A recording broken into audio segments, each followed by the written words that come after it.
అని చెప్పి నేను నిన్న చెప్పిన ఇద్దరు పేర్లు పని కట్టుకొని నా మీద దుష్ప్రచారం చేసిండ్రు. నేనేమైనా తప్పు మాట్లాడినా? బీఆర్ఎస్ పార్టీ వ్యతిరేకమా సామాజిక తెలంగాణ నినాదానికి? బీఆర్ఎస్ పార్టీకి సామాజిక తెలంగాణ అవసరం లేదా? భౌగోళిక తెలంగాణ వస్తే సరిపోతుందా? బంగారు తెలంగాణ కావాలని కేసీఆర్ గారు ఇచ్చిన నినాదమే కదా. బంగారు తెలంగాణ అంటే ఏంది? హరీష్ రావు ఇంట్లో బంగారం ఉంటే, సంతోష్ రావు ఇంట్లో బంగారం ఉంటే బంగారు తెలంగాణ అవుతుందా? కాదు కదా. ప్రతి ఒక్క సమాజం బాగుంటేనే బంగారు తెలంగాణ అవుతుంది. నేను అదే కదా మాట్లాడినా. దానికి ఇష్టం వచ్చినట్టు నా మీద స్టోరీ లేపిస్తే నేను భవన్లో పోయి కూర్చొని బాజాప్తా, ఎక్కడో కాదు, బయట ప్రెస్ మీట్ పెట్టలేదు, ఏ ప్రెస్ క్లబ్లో పెట్టలేదు, డైరెక్ట్గా తెలంగాణ భవన్ నా ఆఫీస్ అండి, నా పార్టీ భవన్లో పోయి కూర్చొని నేనేం చెప్పినా? నా మీద కుట్రలు జరుగుతున్నది, నా మీద విషప్రచారం జరుగుతున్నది అని చెప్పిన. నేను రామన్నను బుజ్జగించి గడ్డం పట్టుకొని అడుగుతా ఉన్నా, అన్న నీ చెల్లెని, ఒక మహిళా ఎమ్మెల్సీని మన పార్టీ ఆఫీస్లో కూర్చొని నా మీద కుట్రలు జరుగుతున్నాయని నేనంటే మీరు వర్కింగ్ ప్రెసిడెంట్గా ఉన్నారన్నా ఫోన్ చేయరా అన్న? నాకు ఏమైంది బేటా, ఎందుకు బాధపడుతున్నావు అని ఫోన్ చేయరా? ఇది ఎప్పుడు జరిగిన ఇన్సిడెంటు? లేక లీక్ కాకముందు, నేను నా కొడుకు గ్రాడ్యుయేషన్కి అమెరికా పోకముందు, అంతకుముందే. మరి మీరు వర్కింగ్ ప్రెసిడెంట్ కదన్నా, నేను పార్టీ ఎమ్మెల్సీని కదా. చెల్లెలు అన్న బంధుత్వాలు పక్కన పెడదాం ఒక్క నిమిషం. ప్రొఫెషనల్ సెటప్లో ఒక పొలిటికల్ పార్టీలో ఒక మహిళా ఎమ్మెల్సీ భవన్లో కూర్చొని నా మీద కుట్రలు జరుగుతున్నాయంటే మీరు మాట్లాడినరా అన్న? 103 రోజులు అయిపోయిందన్న ఇయ్యాలటికి, ఒక్క మాట మాట్లాడినరా? కేసీఆర్ గారు దగ్గర నుంచి కమ్యూనికేషన్ రావాలని నేను ఎక్స్పెక్ట్ చేయలే. వారు పెద్దవారు, వారికి అనేకమైన పనులు ఉంటాయి. మొత్తం పార్టీని ఇప్పుడు పునర్నిర్మించుకోవాల్సిన అవసరం ఉంది. తెలంగాణకు జరుగుతున్నటువంటి అన్యాయాన్ని వారు ఎప్పటికప్పుడు దిశానిర్దేశం చేయాల్సిన అవసరం ఉంది. కానీ వర్కింగ్ ప్రెసిడెంట్ గారి దగ్గర నుంచి ఫోన్ రాకపోవడం మాత్రం ఒక మాట అనిపించింది నాకు. నేను కేసీఆర్ గారి బిడ్డను, నేను కూర్చొని ప్రెస్ మీట్ పెడితేనే రెస్పాన్స్ రాలేదంటే మరి ఇంకో మామూలు మహిళా కార్యకర్తకు బీఆర్ఎస్ పార్టీలో మన అన్యాయం జరిగితే రెస్పాన్స్ వస్తుందా? నాకైతే అనిపించలేదు. వస్తుందేమో నాకు తెలియదు. కానీ నేను ఒక మాటకు నాకు సంతోషం అనిపించింది. నాకు నోటీస్ రాగానే అక్కడ మహిళా ఎమ్మెల్సీలు కూర్చొని, మహిళలందరినీ కూర్చొని, ఫస్ట్ టైం అనుకుంటా భవన్లో 5 మహిళలు కూర్చొని ఇండిపెండెంట్గా ప్రెస్ మీట్ మాట్లాడింది. చాలా సంతోషం. ఇటువంటి అంతర్గత ప్రజాస్వామ్యం రావాలనే నేను కోరుకున్నా. మహిళలకు, ఎస్సీలకు, ఎస్టీలకు, బహుజనులకు కోటరీల అడ్డంకులు లేకుండా యాక్సెస్ రావాలి.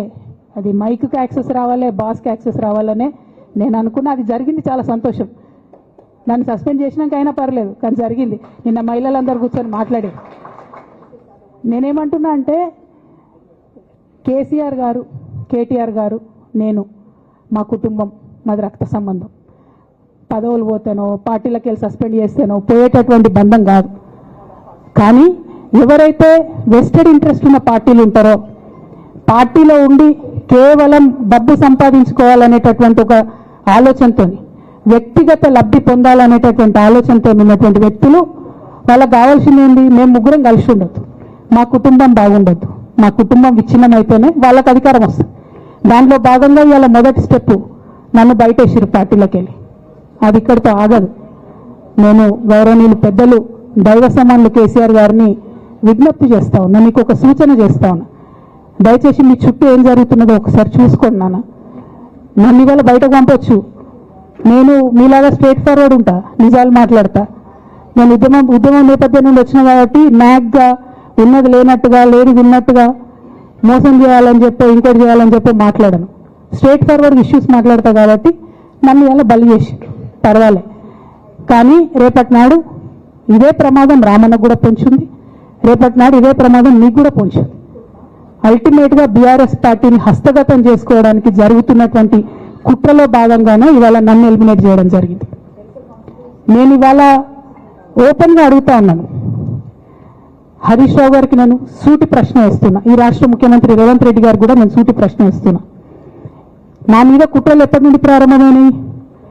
ఎప్పుడైతే హరీష్ రావు గారు, రేవంత్ రెడ్డి గారు ఒకే ఫ్లైట్లో హైదరాబాద్ నుండి ఢిల్లీకో, ఢిల్లీ నుండి హైదరాబాద్లో ఒకే ఫ్లైట్లో వాళ్ళిద్దరు ప్రయాణం చేసి వచ్చినప్పుడు హరీష్ రావు గారు, రేవంత్ రెడ్డి గారు కాలు పట్టుకొని సరెండర్ అయినాక ఈ కుట్రలు స్టార్ట్ అయినాయి, నా మీద ఈ స్టోరీలు స్టార్ట్ అయినాయి.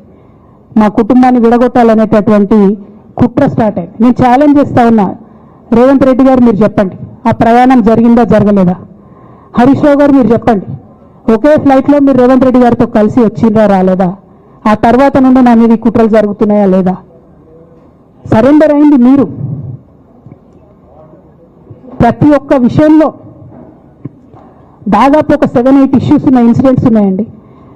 అఫీషియల్ పిఆర్ఓ ట్వీట్ చేస్తాడు, Congress party official PRO tweet చేస్తాడు, ముఖ్యమంత్రి గారు పిఆర్ఓ, ఈ పాల వ్యాపారంలో అవినీతి జరిగిందని. తెల్లారి 2-3 పేపర్లలో వస్తుంది, 3వ రోజుకి మాయమైపోతుంది. అదే కేటీఆర్ గారినేమో 3 సార్లు విచారణ పేరుతో పిలిచి వేధిస్తారు. అంటే కేసీఆర్ కుటుంబం నికార్స్గా బరిగీసుకొని కాంగ్రెస్ పార్టీతో రేవంత్ రెడ్డితో కొట్లాడుతున్నాం కాబట్టి మా మీదనేమో కుట్రలు జరుగుతాయి, మా మీదనేమో కేసులు పెడతారు. మీ మాత్రం 1 or 2 days హెడ్లైన్స్ వస్తే తర్వాత న్యూస్ గాయబవుతుంది. ఎన్ని జరగలే చెప్పండి హరీష్ రావు గారి విషయంలో. ఫస్ట్ పాల వ్యాపారం మీద ఏమొచ్చినాయి ఆరోపణలు? ఆనాడు బీఆర్ఎస్ పార్టీ గవర్నమెంట్లో